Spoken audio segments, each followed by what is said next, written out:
Type 1 আমরা আলোচনা করব ভেক্টরের মান ও একক নিয়ে।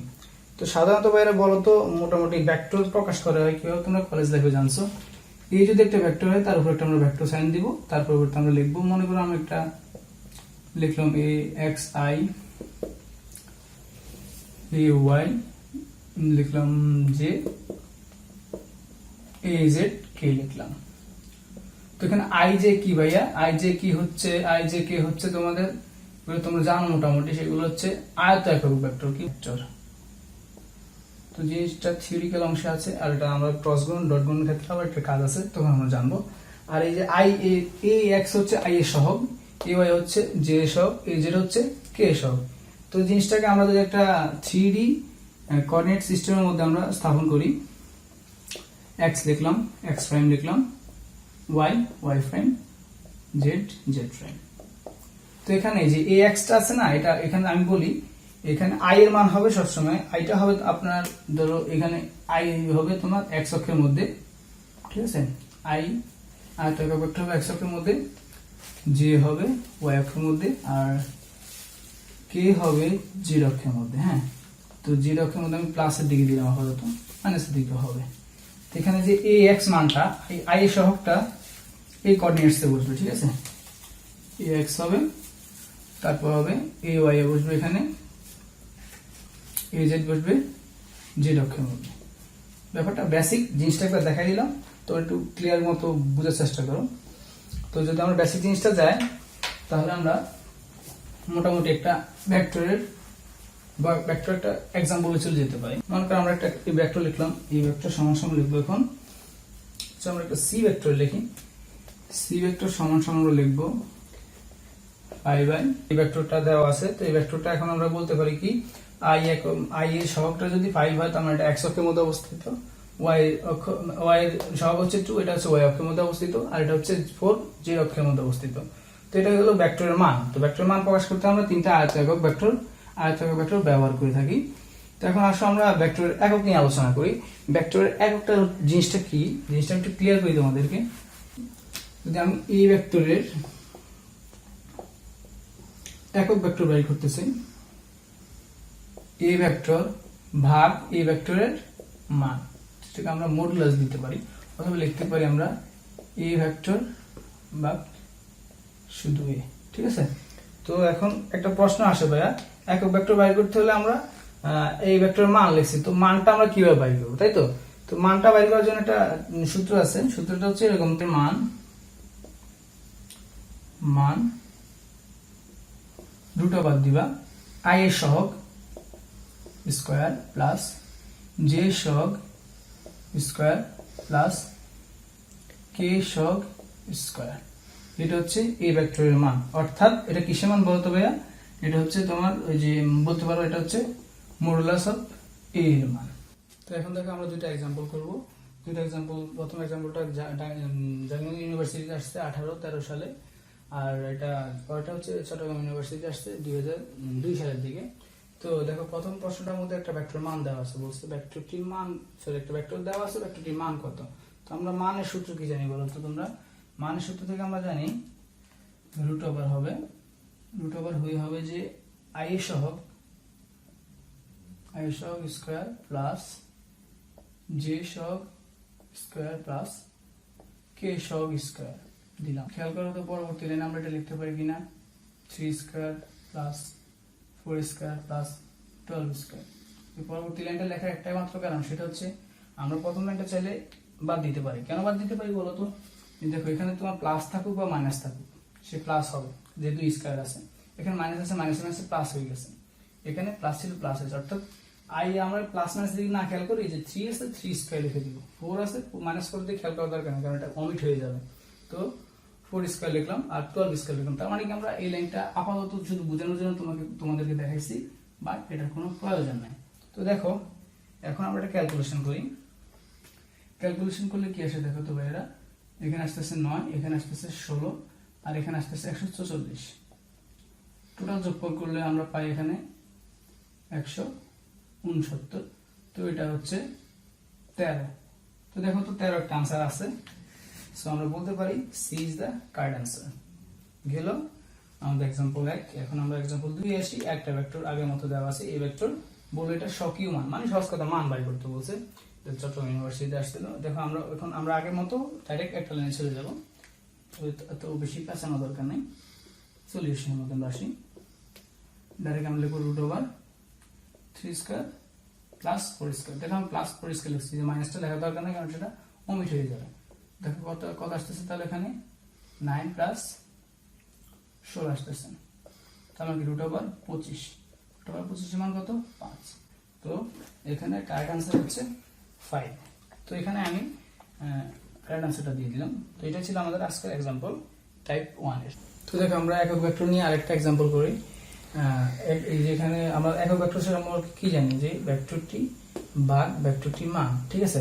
তো এখানে একটা एग्जांपल দেওয়া আছে, যেটা ফার্স্টে 7-8 সেশন আসছিল, সেটা বলছে যে নিচের কোনটি এ ভেক্টরের একক ভেক্টর। তো এ ভেক্টরের একক ভেক্টর বের করতে আমরা সূত্র কি জানি বলতো? এ ভেক্টর বাই এই ভেক্টরের মান। তো আমাদের এখানে এই ভেক্টর দেওয়া আছে, এই ভেক্টরের মানটা বের করতে হবে, তাই না? আমরা এই ভেক্টরের মানটা বের করি। এই ভেক্টরের মান হবে, আমরা তো জানি মোটামুটি, √ দিয়ে আমরা 3² লিখব, 6² প্লাস 6² করে হচ্ছে প্লাস 2²। এটার মান আসছে সমান সমান আমরা লিখতে পারি 49, যেটা হচ্ছে 7 7 49। সো 49 এর বর্গমূল হচ্ছে 7। তার মানে এখন আমরা এই যে দেখো, এখন আমরা সমান লিখতে পারি কি এই ভেক্টর ভাগ 7। কেন এটা আমি বললাম, তোমরা এখানে অপশনে মিলে দেখো, এই ভেক্টর আই এর ভাগ যদি আমরা 7 লিখি, দেখো 3/7 হইতেছে। পরবর্তীতে মাইনাস, ঠিক আছে, 6/7, ঠিক আছে। পরবর্তীতে প্লাস দিলাম আমরা 2/7। দেখছো এই অপশনটা কিন্তু টোটালি মিলে গেছে। আমরা জাস্ট ভাগ দিলাম, ভাগ দিয়ে প্রতিটার নিচে আমরা 7টা লাগাই দিলাম। দেখছো অপশনের মধ্যে কিন্তু আমরা এর মধ্যে আনসারটা পেয়ে গেছি। দেখো আমরা যদি 2 এর মধ্যে মানে b এর মধ্যে খেয়াল করি, দেখো 1/7 এটা কি হবে? হতে পারে, কারণ আমরা i এর মান কত 3 আছে, এর মধ্যে 3 নেই। কাটাকাটি করলে কোনো এখানে উপায় নেই। এখানে মাইনাস দেখলো কি j বাই শুধু j লিখলো, কিন্তু আমরা কি জানি নিচে অবশ্যই 7 আসবে, 6 এর নিচে 7 আসবে। সুতরাং এটা आंसर হতে পারে না। আমরা বলতে পারি মোটামুটি आंसर হচ্ছে a। তো आंसर ইজ a। তো এটা হচ্ছে মোটামুটি সমাধান। তো এটা আমি একদম শর্টকাটে বললাম, তোমরা চাইলে ওই যে মানে গদ বাদাম কোটা এটা বসাই, এটা নিচে 7 বসাতে পারো, পরে মিলিয়ে দেখতে পারো। ভাই এত টাইম নেই, কারণ আমরা একটা নৈমিত্তিকের জন্য 45 থেকে 1 মিনিট মাত্র টাইম পাই, ঠিক আছে। তো এই টাইমের মধ্যে আমাদের খুব দ্রুত করতে হবে। আমরা যদি এইসব ছোটখাটো এই যে একক বাইর করা বা মান বাইর করা, এগুলো যদি আমি খুব দ্রুত করতে পারি, 30 সেকেন্ডের মধ্যে বা 20 সেকেন্ডের মধ্যে আনসারগুলো করতে পারি, তাহলে আমাদের টাইমটা বাঁচে, ঠিক আছে। এই জন্য আমি জাস্ট দেখাই দিলাম যে 7টা আমরা এর নিচে বসায় দেখবো কোন অপশনের সাথে মিলতেছে। তো দেখো আমরা টাইপ 3 তে আলোচনা করব ভেক্টরের সাধারণ যোগ নিয়ে, ঠিক আছে। ভেক্টরের যোগ কিন্তু অনেক ধরনের হতে পারে, সাধারণ যোগ হতে পারে, ত্রিভুজ যোগ হতে পারে, মানে ত্রিভুজ সূত্রের মাধ্যমে যোগ করা, আর একটা হচ্ছে সামান্তরিকের যোগ। তো আমরা এটা করবো সাধারণ যোগ। সাধারণ যোগের ক্ষেত্রে আমাদের একটা বাংলা কথা তোমরা মাথায় রাখবা, দুটি ভেক্টরের যোগফল যে ভেক্টরটি হবে সেটা হবে তাদের লব্ধির সমান। ওই দুটি ভেক্টরের লব্ধির সমান।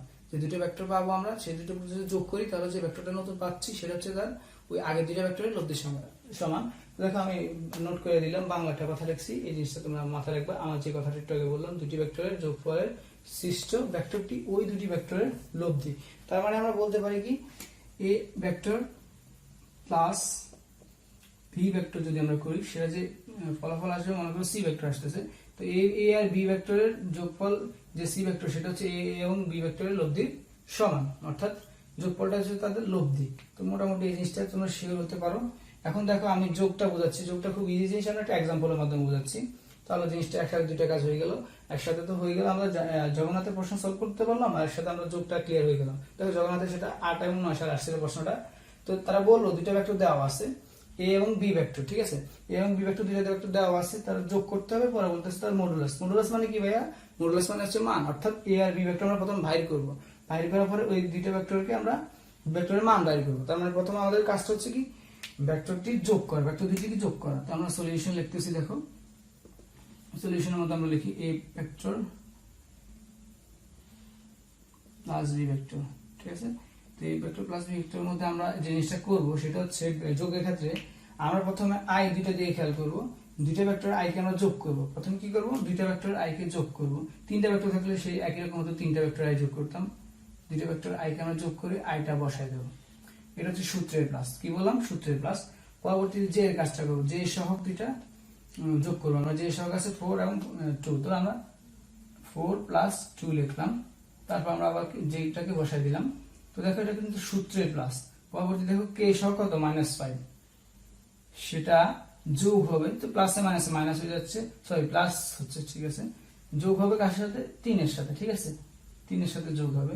এখন জিনিসটা আমরা একটা চূড়ান্ত ফলাফলের মধ্যে আসি, তো তাহলে কত হচ্ছে, এখানে 3 i আসতেছে, প্লাস আসতেছে 6 j, আর এখানে আসতেছে -2k, ঠিক আছে।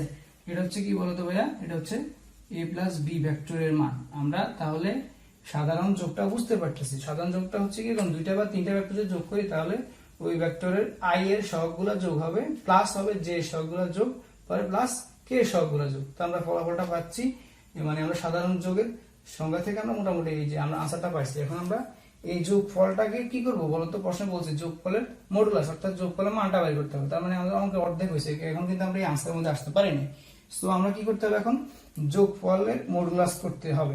আমরা যোগফলের মডুলাস করার চেষ্টা করি, দেখো আমি লিখতেছি a প্লাস b এর মডুলাস আমরা করব। তো মডুলাস করলে দেখো আমি বলছিলাম আগে, মডুলাস করলে i এর সহগ স্কয়ার প্লাস j সহগ স্কয়ার, শুধু সহগের মানটা, চিহ্নটা আমরা আনবো না, কারণ চিহ্নটা প্লাস মাইনাস, প্লাস থাকবে মাইনাস থাকবে, এখানে প্লাস হয়ে যাবে, ঠিক আছে। দেখছো আমি কিন্তু মাইনাসটা ছিল, মাইনাসটা কিন্তু এখানে নিয়ে আসিনি, ওই ঘুরে ফিরে এটা আসতো, 2 স্কয়ার আসতো, ঠিক আছে। আর এগুলো প্লাস ছিল, এটা দরকারই নাই। তো 3 square plus 6 square plus 2 square, তো এটা আমরা যদি ক্যালকুলেশন করি তাহলে 9 আসতেছে, 36 আসতেছে, 36 আর আসতেছে কত 4।